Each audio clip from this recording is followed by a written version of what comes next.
colonization like digital colonization and trade colonization, which are a threat to the world at large today, were discussed in the previous episodes of Logistically Speaking. Today, I will be discussing an allied concept which stands to threaten the sovereignty of nation, that is, logistical colonization. Though this sounds like a strange combination of words, logistical colonization is evolving into a new threat for nations. In today's episode, I will be talking about this phenomena and how it's changing the world order.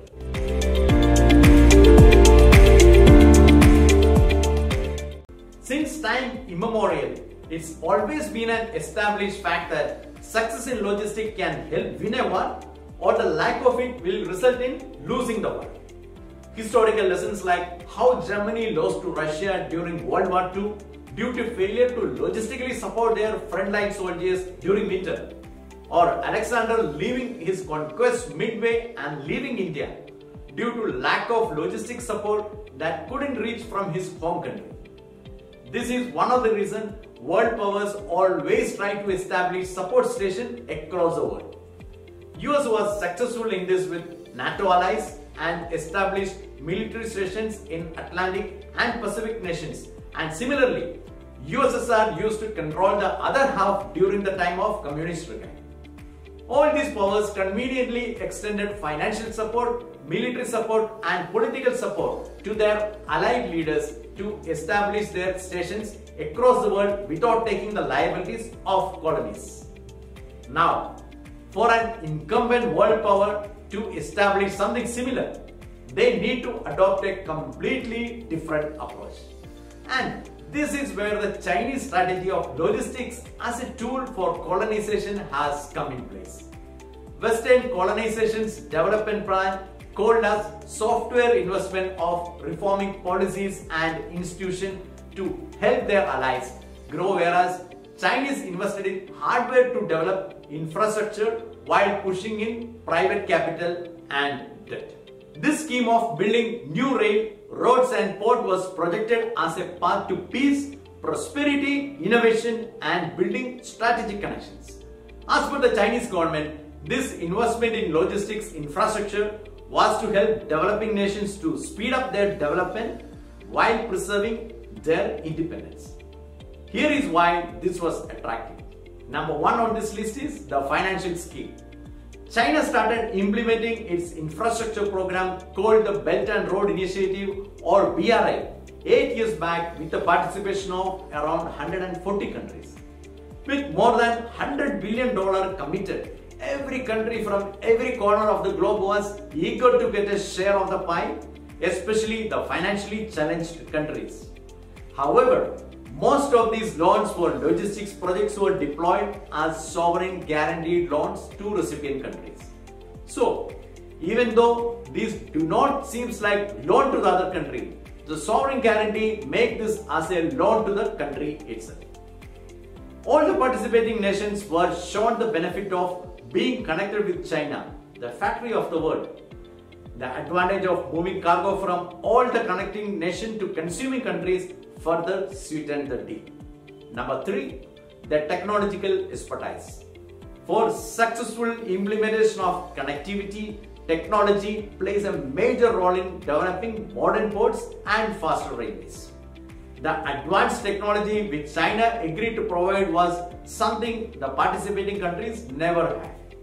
And number 4, the scale of projects. Most of these nations did not have the capability or capacity to develop something of this scale ever. China filled the gap with massive scale projects linking them to all the participating nations with rail, port and road projects. Well, like the saying goes, the devil is in the details. The implementation details is something we need to analyze to understand the hidden agenda of China's logistical colonization. And number 1 on this list is the scale of fraud. According to Kiel's Institute's World Economic Report, in 17 years starting from 2000, the world debt obligation to China went up from $500 billion to $5 trillion. That is 6% of the world's economic output, or which is the same as India's GDP target for 2025. As of now, Chinese direct loans to around 150 nations add up to 1.5 trillion in addition to some 200 billion unreported loans. This is more than IMF and World Bank combined loans. The rest of the loan is by way of logistic project financing through jelly companies with sovereign guarantee of recipient nations.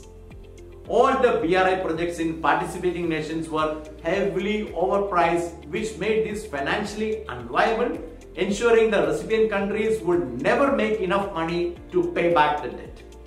And number 3 is the quantum of loan. The amount of loan each country took, which when we take as a percentage of the GDP of nations, is unbelievably high. You can see the list from the screen, where Lagos is the highest and the percentage is high is for all others too. Even our neighboring country Sri Lanka have incurred Chinese loan equivalent to 12% of their GDP. Number 4, China acted as a loan shark. Many of these nations which couldn't pay back the loans were forced to hand over the projects to China, similar to how loan sharks would operate when you default on the EMI of your vehicle or property. We are witnessing this in our neighboring country Sri Lanka, where they are being forced to hand over the new port to China. And number 5, unfair and unethical influencing.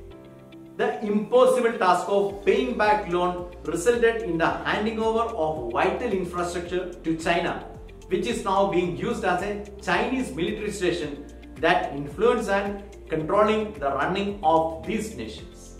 Well, the further expansion of the BRI project seems to be getting tough as all the recipient nations and world powers have started waking up to the threat. However, significant damage has already been done, and only time will tell whether the world order will be back to earlier days or the slow change world order will rise its head. Thank you for watching this episode of Logistically Speaking. If you would like to stay updated on interesting topics and discussions about the logistics industry, subscribe to our YouTube channel.